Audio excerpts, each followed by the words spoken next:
Today I will be looking at how thriller films have changed over the years, so what's different with them as well as what's similar to them. The first film which I looked at was Chili Visca Moli, which was released on May the 12th in 1972. It was directed by two people, Aldo Lado as well as Vittorio De Sisti. The plot revolves around a young girl named Nicolette Emily, played by Roberta Serpilli, who is brutally murdered somewhere in France by Séphorine, who's played by Fronacelli. Sometime later, the same thing happens to the daughter of a well-known sculptor. This time, the parents, meaning the sculptor's parents, Francisco Sami, played by George Lesbienby, and wife Elizabeth Serpilli, who played by Antti Strandberg, start investigating and soon find they are in way over their heads. Meanwhile, the body count keeps rising as the killer starts butchering all those who find out too much about the whole situation. The second thriller film I am going to take a look at is The Shining, which was released on the 7th of November in 1980 and is directed by Stanley Kubrick. However, the story was written by Stephen King. The film's plot is about Jack Terzi, played by Jack Nicholson. He becomes the winter caretaker at the isolated Outlook Hotel in Orlando, hoping to cure his writer's block. He settles in along with his wife Wendy, played by Shelley Devereux, and his son Danny, played by Danny Lloyd, who is plagued by psychotic premonitions. As Jack's writing goes nowhere and Danny's visions become more disturbing, Jack discovers the hotel's dark secrets and begins to unravel into a homoerotic maniac hell-bent on terrorizing his family. The third thriller film which I looked at was Misery, which was released on the 30th of November in 1990. The plot revolves around Annie, a nurse who finds her favourite author in a car crash. She makes him write her next book, or his next book, to how she wants it to be. Novice Paul Sheldon crashes his car on a snowy Orlando road. Annie Wilkes, the #1 fan of Paul's heroine, Missy Crestline, finds him. Annie is also somewhat very unstable, and Paul finds himself crippled, drugged, and at her very mercy.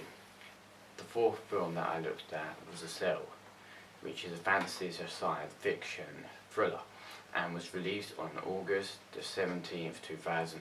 The Cell is about a psychotherapist who is played by Catherine Deneen, who is part of a revolutionary new treatment which allows her mind to enter the mind of her patients. Her experience in this method takes an unexpected turn when an FBI agent comes to ask for a desperate favour.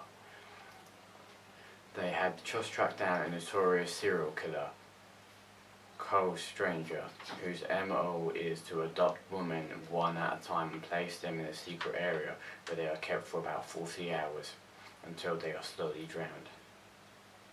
Unfortunately, the killer has fallen into an universal coma, which means he cannot confess where he has taken his last victim before she dies.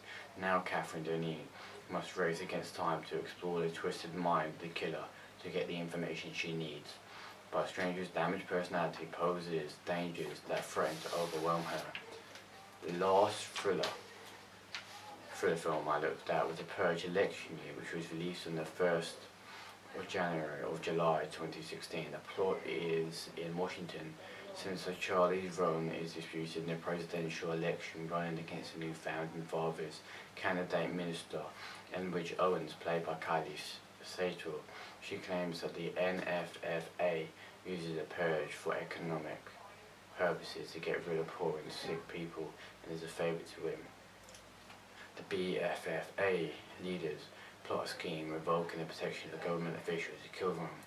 Her chief of security, Lee Albernis, uses his agents and snipers to protect Rome, but there is a breach in the security system created by two agents that betray Burns, and his paramilitary group breaks into the house, killing the loyal agents and snipers. However, Burns and Rome succeeds in escaping, but Burns is shot over the shoulder. They are captured by a group of Russian tourists and rescued by two locals that are protecting the store. They call their friends and they decide to protect the senator until the next day. Will they succeed in protecting Romano?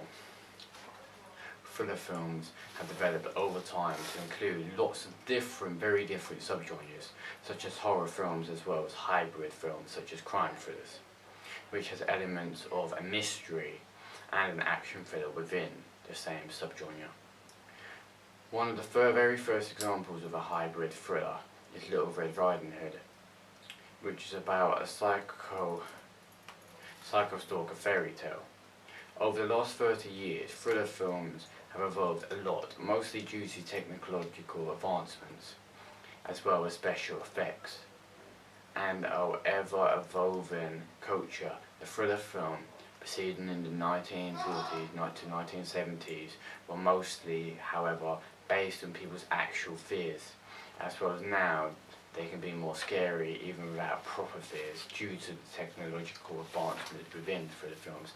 So that is the timeline of thrillers, and that's how thrillers have actually changed over time from people's actual fears to made up fears, which can actually become people's fears due to the fact that we have all this technological advancements and better gear to actually make these fears.